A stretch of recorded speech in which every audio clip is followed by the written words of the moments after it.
pagkain sa KKV! Let's go. So, pasensya kung natagalan na kasi nung namili kami sa KKV mga be, ang nangyari ay may flight na kami. Magbabakasyon kami. So, hindi ko agad siya na-shoot. So, pasensya na po sa mga nabitin. And today, ngayon lang namin tinignan yung pinagbibili namin. And ang dami. Hindi ko alam bakit ganon. And usually, sa kadaming category, nahihirapan ako kung paano ko siya i-vlog. Ngayon, kinategorize namin siya. Siguro magkakaroon ng 3 parts to. So, sa mga sweet snacks, salty snacks, tapos pagsasamahin ko na yung drinks at saka yung mga instant food like noodles at saka mga drinks. So sa mga hindi po nakakaalam, nagkaroon tayo ng suggestion na mag-rate ako sa KKV. So KKV is a Chinese M&M's store na hindi ko maintindihan kung para saan. Pero mga iba't ibang Chinese items siya, food items, para siyang mini-miniso pero sa China galing. Tingnan na natin kasi nga medyo may kamahalan sa mga, doon sa last vlog ko nung namili tayo, di ba? Ang dami natin nakita. And iba't ibang klase ng food. Yung food itself is 3,600 pero may nabili rin kasi kami iba't ibang mga bath items na feeling ko hindi naman relevant pag sinama ko dito. So, most likely naka 4,500 kami all in. All for this content. So, kailangan mabawi. Panoorin nyo, walang mag-skip ng ads. Ha? Oy, tatanong lang sa nabili to. Lalagay ko sa link. So, ito yung gagawin kong table for today's video. So, sumilan natin. Ayoko na ng sweets, Diyos ko. Let's go sa mga salty snacks tayo ngayon. Thumbnail. Ito na siya! Woo! Diba? Ginulo ko siya. After ko siyang ayusin kanina. So, deadmahin niya na lang ang aking kalat. So, ayun na nga. So, let's start with... Hindi ko tatandaan yung presyo, so pasensya na po. Hindi ko rin na-picturean. So, ito mga salty snacks natin. Ang alam ko ha, don't get me wrong, correct me if mali ako. Dahil itong mga snacks na to, ang alam ko is less than 100 lahat. So, hindi ko matatandaan or hindi ko malalagay yung presyo kasi hindi ko rin siya familiar sa mga items pag nilagay ko. So, start tayo dito sa spicy gluten. So, feeling ko parang siyang tteokbokki. Morning sunshine. So, ito ang itsura niya. Try natin. Ay, makaalat siya. Pagagalitan ako. Ay. So, para siyang sa, ito yung tsura niya. So, para siyang, yung mga snacks na parang, alam mo yung crab sticks? Parang imitation something. Pero sabi it's gluten. No. Kumapa. So, hindi. Parang styrofoam. Parang akong umuya ng sponge. Ang weird ang texture niya. Very Chinese, be. Spicy. Pero masarap siya.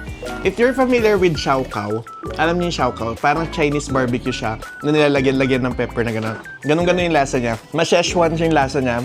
May tingling sensation sa dila. Yung texture lang hindi ko masyado trip kasi parang siyang sponge na karton na hindi ko maintindihan. Na pag kinunguya mo, nag-ooze out yung pinaka-mixture niya. But the mixture itself, it's para siyang kumain ng liquid na spicy, oily na snack. Pero without the texture, bigyan ko siya ng 8 out of 10. Pero personally with the texture, 5 out of 10. Next naman is garlic flavored green peas. Ayan siya. Tignan natin. So this is for, meron 70 grams. O tama nga, may nag-comment kasi na meron translation sa likod. Ang galing. Thank you guys. Meron ba translation sa likod yun? Wala no? Meron nga English na sticker na nilalagay. Tignan natin. So meron nga siya, hindi ko na nabasa doon sa kabila. So ito ay 70 grams from China origin. So green peas, vegetable oil, garlic powder. Yan, atake. Feeling ko parang mancher. Tignan natin. Oo nga, mancher be. Mancher. Green peas talaga siya. Ewan kung kita niya, pero para siyang ganyan. Yeah, safe. Your typical, green peas. Sabi niya garlic, pero wala akong malasang garlic sensation or taste sa kanya. But this is not bad. Bigyan ko ito ng 7 out of 10. Pero pag mancher na lang kayo, mas masarap pa yung mancher. At mas malasa. Kasi yung palate natin Pinoy gusto ng maalat eh. If gusto niyo ng mancher na hindi maalat, ito yun. Lasang-lasa mo yung green peas na pinrito. May crisp siya. Green peas, nothing special. Feeling ko mas mahal to sa muncher kasi yung muncher, di ba, may tag-piso lang nun or tag-20, 30. Ito baka medyo expensive. Next natin is crab-flavored broad beans. Ito siya. Ano man tawag dito? Broad beans. Siya naman sa China din siya. Galing. Crab roe. Anong tawag dito sa chichiryan to? Anong tawag dyan? Nakalimutan ko yung nabibili sa bus. Beans din to na malutong eh. Mga taga-YouTube, tingnan nyo kung ano to. Ayan siya, oh. Nakalimutan ko yung tawag, pero para siyang green peas din na nabibili sa bus. Kasuy. Gusto kasuy, ah.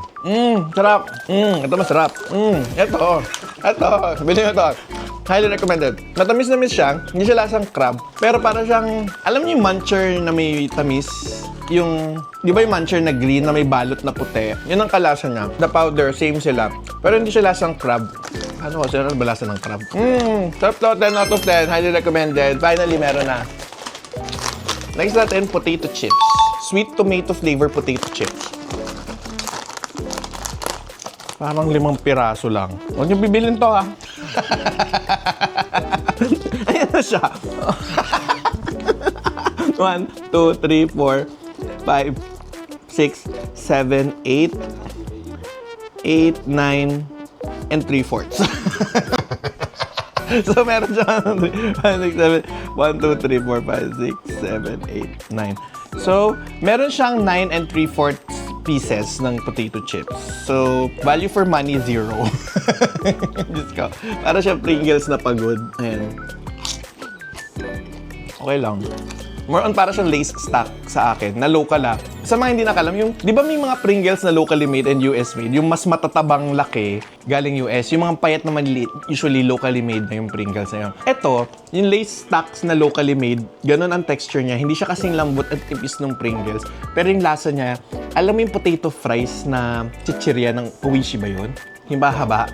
Yun ang lasa niya. 10 out of 10. May tamis siya ng konti. Ang lasang tomato talaga siya. Mauubos ko pa yung piraso, Diyos ko. Pero ang onti ng laman niya. Pero flavor-wise, gustuhan niyo to. Sarap. 9 out of 10. Value for money, 0 out of 10. Next natin si Charmander. Ito ay Yanjin Shop Baked Potato Chip Barbecue. Ito. Potato chip barbecue siya. Binili ko siya kasi dahil kay Charmander. Sa mga hindi nakakalam, fan po ako ng Pokemon and kabisado ko lahat ng Pokemon ng first gen. You name it. Hindi ko sure ngayon, ha. Pero dati kabisado ko yun talaga. Yan lang trabaho ko nun, eh. From Pokemon Blue, nagsimula na Pokemon Yellow, Green, Blue. Tapos, nag-jump agad ako sa Sapphire. Sapphire ang pinakagusto ko. Then, nalaro ko na rin Emerald, Ruby, Diamond. Yung gamit ko ngayon, nakalimutan ko. Ngayon ako ito naglaro. Since, after ng Nintendo Switch ba yun? Game Boy Advance. Kasi Game Boy Advance ako. Wala masyadong Pokemon noon. Yun yung mahahaba pa yung bala. Tapos, nag-switch ako sa SP. Game Boy SP ako nagtagal. Doon ko nilaro yung lahat ng Pokemon. Tapos, ngayon, nag-switch na ako. Nakalimutan ko anong Pokemon yun. Basta may nilalabas na yung Pokemon yun. Yung 3D na siya. Share ko lang yung tsura niya. So, potato siya. Nope. Siguro hindi para sa akin. Yes, lasang Xiaokao barbecue pa rin siya. Pero mas lamang yung, basta may that specific spice na hindi ko talaga gusto. Okay ako sa Xiaokao itself, pero bye! Next naman is, ano ba itong kinuha ko? Macadamia na mustard flavor. Kusaan yung pera ko nito. Ako na nagsasayang ng pera sa inyo, ha. And sana all, may ganitong mga packaging kasi hindi lahat resealable.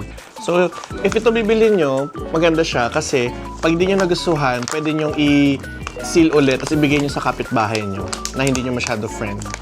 Diba? Kasi kung friend mo, katulad ko, tinatabi ko yung nasasarapan ako. So, diba? Yan, resealable siya. So, bili kayo nito. Kaso medyo parang paper dish yung packaging niya. Pero okay to. Walang masasayang kasi pwede mo siyang unti-untiin hanggang sa... Kasi diba, syempre, pag nasayang yung pera, masayang pera ko. Ibig na itapon mo, isil mo lang siya dyan, iwan nyo sa lamesa hanggat sa maubos ng mga tao sa bahay nyo pa isa-isa. Diba? At least walang nasayang. Kahit hindi siya masarap. Mustard flavor.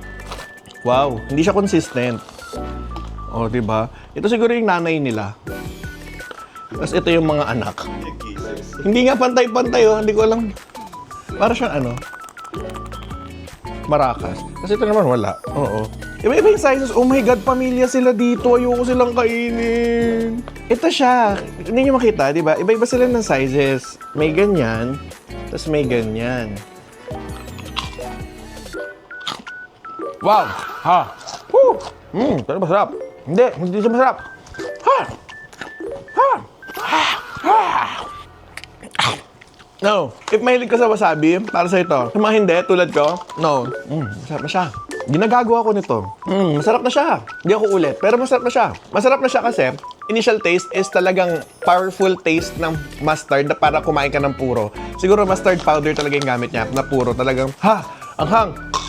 Gumaganon sa ilong mo, parang naninirahan sa likod ng ilong mo. Tapos parang nag-stay siya sa utak mo na parang bobo ka, mat kumain ka ng mustard. Parang ganun ang feeling sa akin. Hindi ako ganun talaga ako pag kumakain ng mustard. Hindi ko talaga kaya yung pagiging spicy niya. Pero, as you munch in the flavors, pumapasok yung lasa ng sweetness nung outer layer. Tapos yung crunch coming from the macadamia, nag-iiba. So from spicy to sweetness, spicy to salty to sweetness, then aftertaste na ng macadamia, ng sweet wafer nung pinaka-outer coating. Para siyang chikitong may dinip sa sa mustard. If you're into those kinds of flavor, magugustuhan ito. Pero personally, hindi ako fan ng mustard, so ayoko. Fan ako ng nuts, pero hindi ako fan ng Dito naman tayo, pagbigyan na ako. Gasukote. Nakita ko ito gasukote. So, it's a yeast fried donut twist. Spicy salt. Spicy. Ang weird talaga ng mga Chinese. Oh. Spicy and sweet, tapos fried donut siya. Kasi di ba for donut, usually sweet. Sa kanila spicy. Wala na naman to. Kaiba talaga palit. Ay! Salamat! Naka-single pack siya. Perfect! Di ako manghihinayang. Okay. Ito ang mabili nyo, guys. Kung gusto nyo mag-try din para hindi sayang. And again, if hindi nyo gusto, ipamigay sa mga kapitbahay nyo hindi ka-close. Ayan siya. So, maliit siyang wiggly-wiggly yan. Tigas.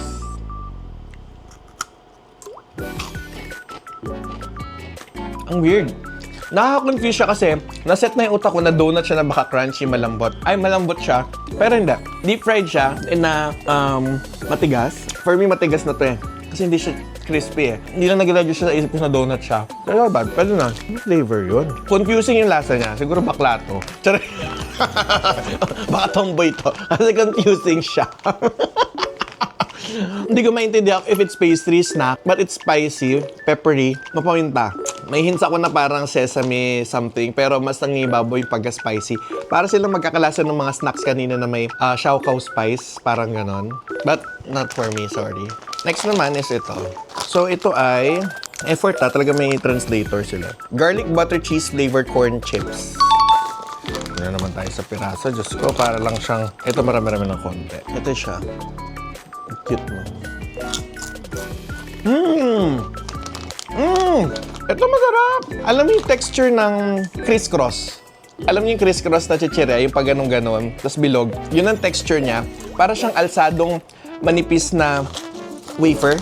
Parang ganon siya. Corn flour usually yun eh. Ganyan siya, corn flour. Slightly crisp, parang apa yung texture niya. Medyo ganon. Para siyang kalbi ng konti yung lasa. It's very buttery, pero ito kasi onion. May onion taste siya sa akin na parang caramelized. Oh my God, ang sarap to. 10 out of 10. You should try this one. Mag-bread na tayo. So, ito ay... So, salamat sa nag-comment kasi may nag-comment na may mga naka-sticker sa likod. So, this one is expired na ngayon. Charit lang. Hindi. So, this one is Xingling Wang Hang Chang Lang Bread Tinapay. Yun ang sabi. Ikaw lagay tinapay, ikaw pasok negosyo para swerte family. Ano daw? wala siya translation. I'm sorry, guys. So, this is a... Translate nyo nga, guys.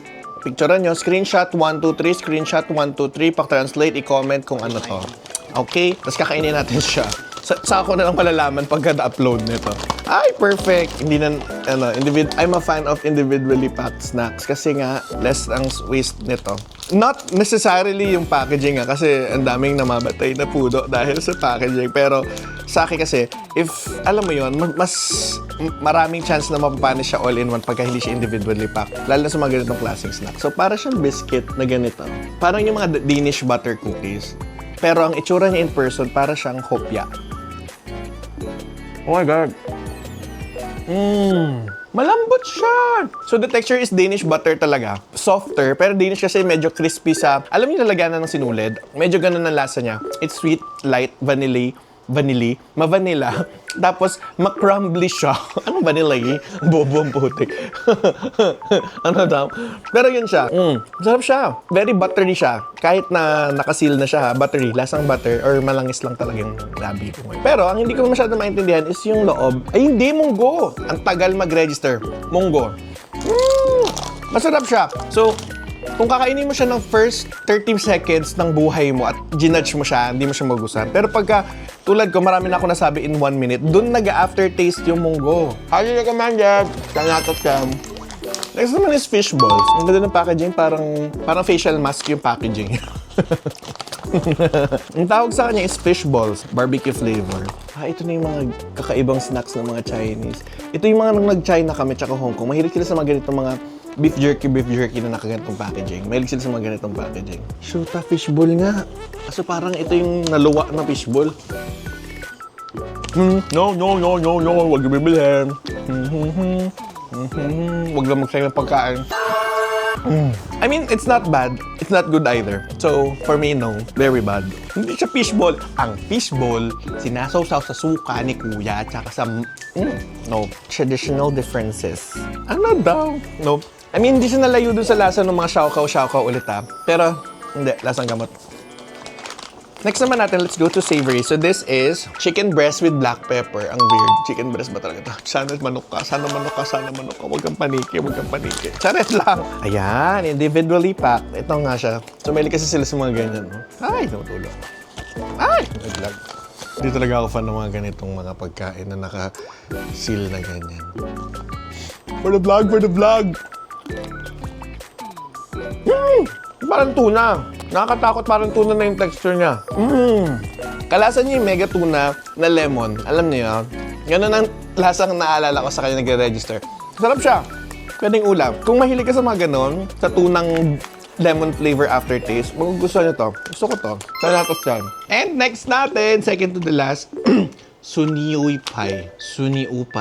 So ito ay sauce-flavored vegetarian steak. Steak tas vegetarian. Gago ka ba? Addict ka ba? Nilolokong ba yung mga vegetarian na tao? So ito ay, ang sabi dito, Ling Kong Hai Nang Ching Kwai sa Lub Tubig Packaging Kai. Ni Hao Kwai. Ano daw? Eme lang.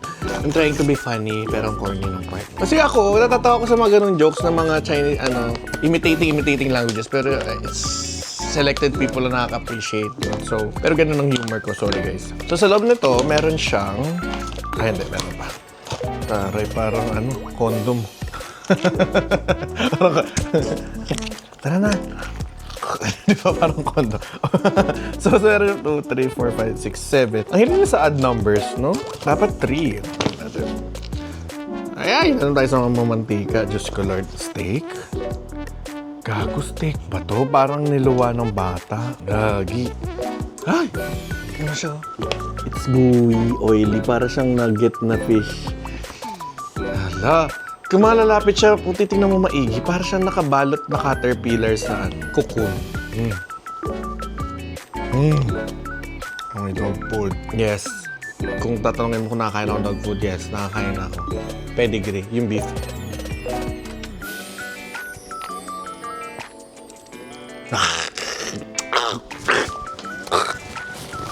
Magustuhan na aso niyo to? Nope. I'm sorry, guys. Naging The Grudge. Sorry, wag po magsasayang ng pagkain pero ibibigay ko sa kapitbahay kung hindi ko masyado close yan.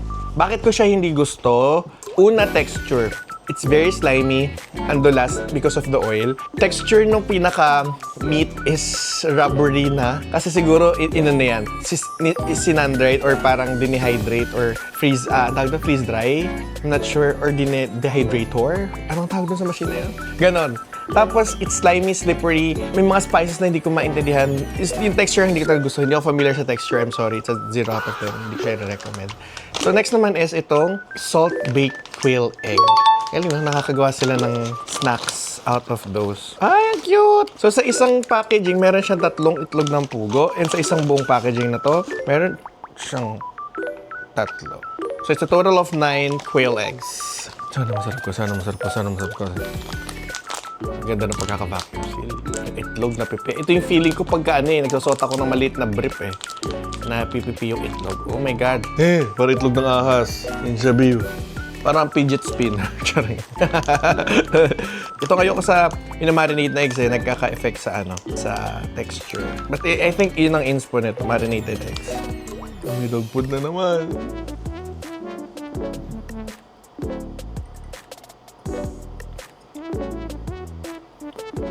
Parang salted egg. Ito okay siya. Kasi OA lang ako. Parang salted egg. Masarap siya. Gusto ko to.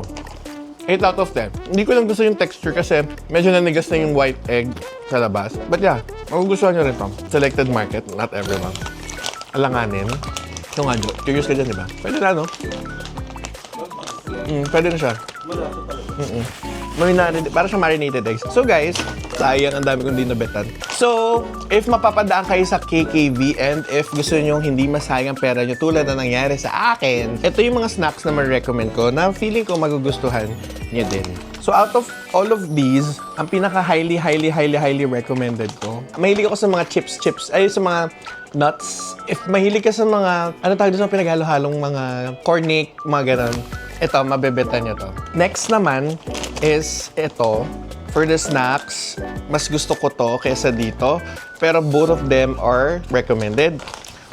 For savory snacks na kung mahilig ka sa mga ngata-ngata, ito yung pinaka-decenteng matitikpo ko. Pero medyo alanganin pa rin ako. Pero so far, among sa mga nabili ko, ito pinaka-decente.